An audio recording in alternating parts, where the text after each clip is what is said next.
খালী পেটত নহৰু খালে কি হয় জানেনে? নহৰু খোৱাৰ সঠিক সময় কোনটো? আপুনি জানেনে আপোনাৰ পাকঘৰত থকা এটা সৰু উপাদানে আপোনাৰ স্বাস্থ্যৰ বাবে কিমান উপকাৰী হ'ব পাৰে? হয়, আমি ক'বলৈ ওলাইছো নহৰুৰ কথা। খাদ্যৰ সোৱাদ আৰু সুগন্ধ বৃদ্ধি কৰা নহৰু কেৱল মছলাৰ উপাদান নহয়, ইয়াত লুকাই আছে বহু স্বাস্থ্যকৰ গুণ। ব্যস্ত জীৱনশৈলী, অনিয়মিত খাদ্যাভ্যাস আৰু শাৰীৰিক পৰিশ্ৰমৰ অভাৱৰ ফলত বৰ্তমান সময়ত বহু লোক বিভিন্ন স্বাস্থ্য সমস্যাত ভুগিছে।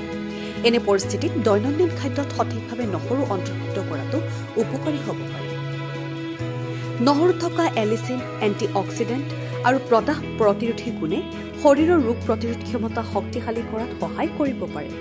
নিয়মিত নহৰু খোৱাৰ ফলত হৃদযন্ত্ৰৰ স্বাস্থ্য ভালে ৰখাত সহায় হ'ব পাৰে আৰু কলেষ্টেৰল তথা ৰক্তচাপ নিয়ন্ত্ৰণত ভূমিকা ল'ব পাৰে।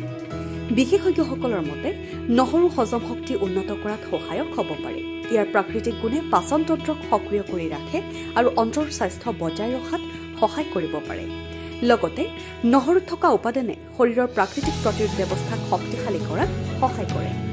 নহৰু ৰক্ত শৰ্কৰাৰ স্তৰ নিয়ন্ত্ৰণতো সহায়ক হ'ব পাৰে বুলি কিছুমান গৱেষণাত উল্লেখ কৰা হৈছে। ইয়াৰ পুষ্টিকৰ উপাদানে শৰীৰৰ সামগ্ৰিক স্বাস্থ্যৰ বাবে ইতিবাচক ভূমিকা পালন কৰে। ইয়াৰ উপৰিও নহৰুত থকা জীৱাণু প্ৰতিৰোধী গুণে বিভিন্ন সংক্ৰমণৰ বিৰুদ্ধে শৰীৰক সুৰক্ষা দিয়াত সহায় কৰিব পাৰে। বহুতে ৰাতিপুৱা খালী পেটত কুহুমীয়া পানীৰ সৈতে এক ফুটা কেঁচা নহৰু খায়। অৱশ্যে সকলোৰে শৰীৰৰ গঠন একে নহয়, সেয়েহে কোনো বিশেষ স্বাস্থ্য সমস্যা থাকিলে চিকিৎসকৰ পৰামৰ্শ লোৱাটো উচিত।